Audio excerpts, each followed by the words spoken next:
بسم اللہ الرحمن الرحیم۔ السلام علیکم ورحمۃ اللہ وبرکاتہ۔ نماز فجر کے بعد یہ 3 آیت پڑھ لیں۔ رسول اللہ صلی اللہ علیہ وآلہ وسلم نے ارشاد فرمایا، 70,000 فرشتے شام تک دعائے رحمت کرتے ہیں۔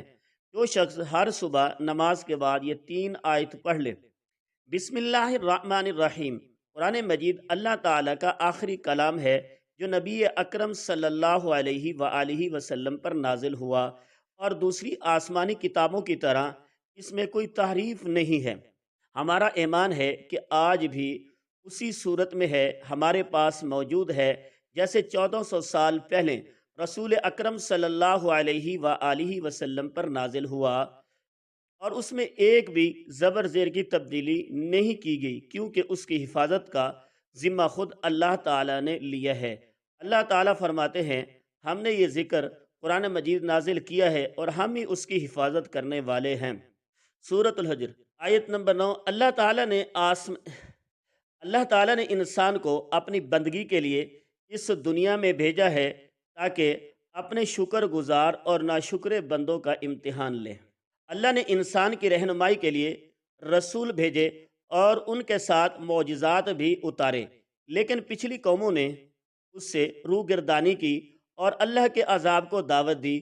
اللہ تعالیٰ نے حضرت محمد صلی اللہ علیہ وآلہ وسلم کو عرب کی سرزمین پر اپنا آخری نبی صلی اللہ علیہ وآلہ وسلم بنا کر بھیجا، اور قرآن کو جبرائیل امین علیہ السلام کے ذریعے رسول اکرم صلی اللہ علیہ وآلہ وسلم پر معجزے کی صورت میں نازل فرمایا۔ اس کی بے شمار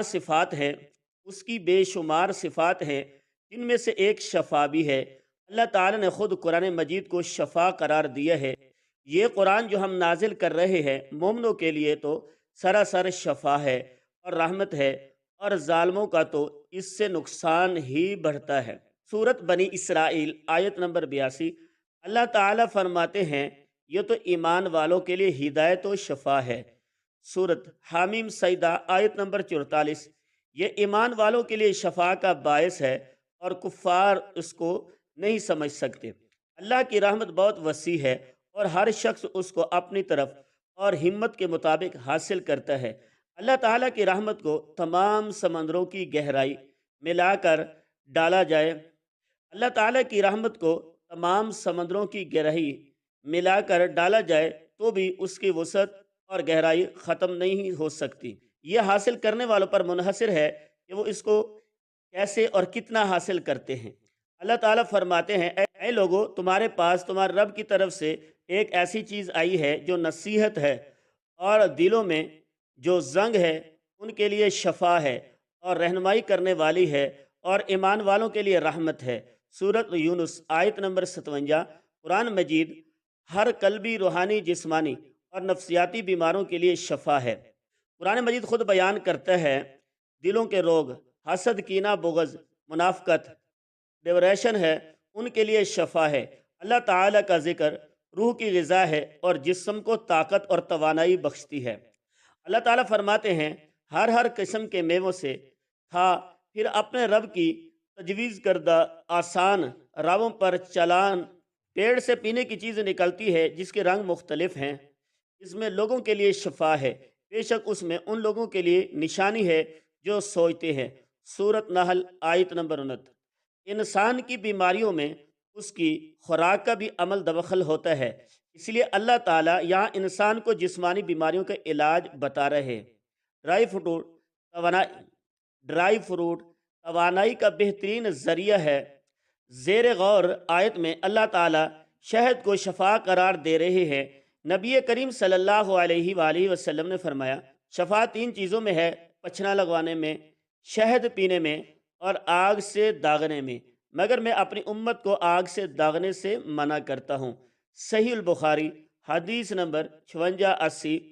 حضرت ابن مسعود رضی اللہ تعالیٰ عنہ سے مروی ہے، رسول اکرم صلی اللہ علیہ وآلہ وسلم نے فرمایا، تم لوگ شفا دینے والی 2 چیزوں کو یعنی شہد اور قرآن کو لازمی پکڑو۔ سنن ابو داود سنن ابن ماجہ حدیث نمبر 3452۔ جسم کے کسی حصے میں درد ہو تو سورۃ فاتحہ پڑھ کر دم کیا جاتا ہے، تو سورۃ البقرہ جادو اور نظر بد کے آثار کم کرتی ہے۔ معوذتین سے دم کرنا بھی حدیث سے ثابت ہے۔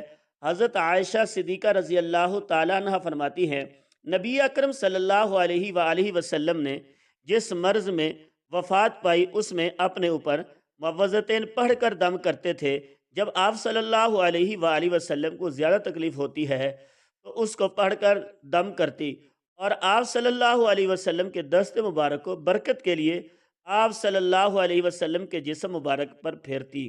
حضرت امام بطال رحمۃ اللہ علیہ معوذتین کے بارے میں فرماتے ہیں کہ اللہ تعالیٰ نے ان میں ایک ایسا راز رکھا ہوا ہے جو ان کے علاوہ کسی اور صورت میں نہیں ہے، کیونکہ یہ جامع دعا ہے جن میں ساری بری چیزوں سے پناہ مانگی گئی ہے، سحر، حسد، شیطان کے شر اور اس کے وسوسے سے، اور اس کے علاوہ دوسری چیزوں سے حفاظت کے لیے معوذتین سے بہتر کوئی نسخہ نہیں ہے۔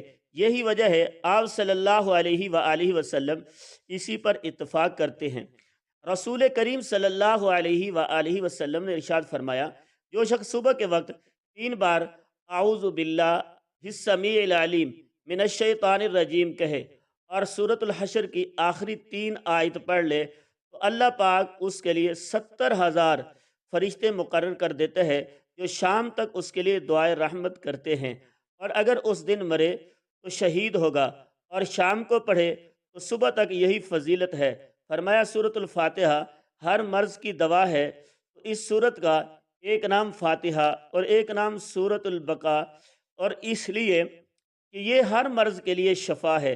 بزرگوں نے فرمایا فجر کی سنتوں اور فرض کے درمیان میں 41 بار سورۃ فاتحہ پڑھ کر مریض پر دم کرنے سے آرام ہو جاتا ہے اور آنکھ کا درد بہت جلد ٹھیک ہو جاتا ہے۔ حضرت نعمان بن بشیر رضی اللہ عنہ سے روایت ہے کہ شہنشاہ مدینہ حضرت محمد صلی اللہ علیہ وآلہ وسلم نے فرمایا، اللہ پاک نے زمین و آسمان کو پیدا کرنے سے 2000 سال پہلے ایک کتاب لکھی، پھر اس میں سے سورۃ بقرہ کی آخری 2 آیاتیں نازل فرمائی۔ جس گھر میں 3 راتیں ان 2 آیتوں کو پڑھا جائے گا شیطان اس گھر کے قریب نہ آئے گا۔ حضرت ابو ہریرہ رضی اللہ تعالیٰ عنہ سے روایت ہے کہ سرور کائنات حضرت محمد صلی اللہ علیہ وآلہ وسلم نے فرمایا، بے شک اللہ پاک نے مجھے اپنے عرش کے نیچے سے خزانوں میں سے ایسی 2 آیتیں عطا فرمائی ہیں جن کے ذریعے سورۃ بقرہ کا اختتام فرمایا، انہیں سیکھو اور اپنی عورتوں اور بچوں کو سکھاؤ، بے شک یہ نماز اور قرآن اور دعا ہے۔ حضرت برا بن عازب رضی اللہ عنہ فرماتے ہیں کہ ایک شخص سورۃ الکہف کی تلاوت کر رہا تھا، ان کے گھر میں ایک جانور باندھا ہوا تھا، اچانک وہ جانور بدکنے لگا۔ اس شخص نے دیکھا کہ ایک بادل نے اس کو ڈھانپ لیا ہوا ہے۔ اس شخص نے حضور اکرم صلی اللہ علیہ وآلہ وسلم سے اس واقعہ کا تذکرہ کیا۔ آپ صلی اللہ علیہ وآلہ وسلم نے فرمایا، تلاوت کیا کرو کہ تلاوت میں سکینہ ہے جو تلاوت قرآن کے وقت نازل ہوتا ہے۔